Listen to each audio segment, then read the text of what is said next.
കൊച്ചിക്കും കോഴിക്കോടിന് പിന്നാലെ ആലപ്പുഴയിലും സംഘടിപ്പിക്കുവാൻ ശ്രമിച്ച ചുംബന സമരം നടന്നില്ല. ചുംബന സമരത്തിനെത്തിയ 41 പേരെയും പോലീസ് കസ്റ്റഡിയിലെടുത്ത് നീക്കിയതോടെയാണ് സമരം പൊളിഞ്ഞത്.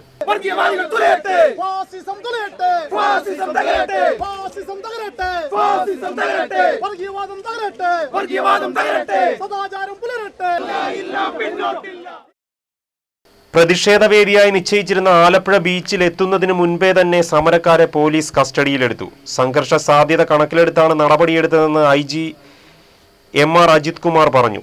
ശിവസേന, വിശ്വഹിന്ദു പരിഷത്ത് തുടങ്ങി നിരവധി സംഘടനകളും ഇതേസമയം പ്രതിഷേധവുമായി ബീച്ചിലെത്തിയിരുന്നു.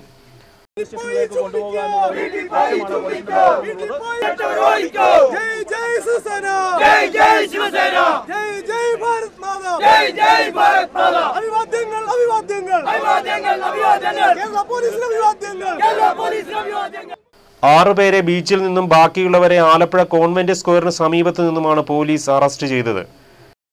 ചുംബന സമരത്തിനെതിരെ പ്രതിഷേധവുമായി ആലപ്പുഴയിൽ ഒരു വിഭാഗം യുവജന സംഘടനകളും രംഗത്തെത്തിയിരുന്നു.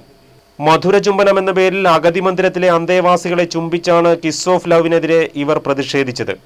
ചുംബന സമരം ഇന്ത്യൻ സംസ്കാരത്തിന് യോജിച്ചതല്ലെന്ന വിമർശനമാണ് മധുര ചുംബനക്കാർ ഉന്നയിച്ചത്. ആലപ്പുഴയിലല്ല, കൊച്ചിയിലും കോഴിക്കോടും നടന്ന ആഭാസ സമരത്തിനെതിരായിട്ട് ഒരു സ്നേഹചുംബനം, ഈ ചുംബിക്കാൻ അത്ര താല്പര്യമായിട്ട് നിൽക്കുന്നവരാണെങ്കിൽ ഒരുപാട് കേരളത്തിൽ അഗതി മന്ദിരങ്ങൾ, ശാന്തി മന്ദിരങ്ങൾ ഒരുപാടുണ്ട്. അവിടെയുള്ള അന്തേവാസികൾ, മക്കളുടെ ചുംബനം നഷ്ടപ്പെട്ട അമ്മമാരുണ്ട്.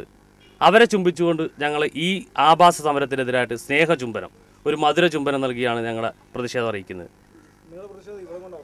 ഇല്ല, കേരളത്തിൽ ഇനി ഈ ആലപ്പുഴയുടെ മണ്ണിൽ, വിപ്ലവത്തിൻ്റെ മണ്ണിലുള്ള ഈ ആഭാസ സമരത്തെ ആലപ്പുഴയുടെ മണ്ണിൽ കുഴിച്ചു മൂടണം.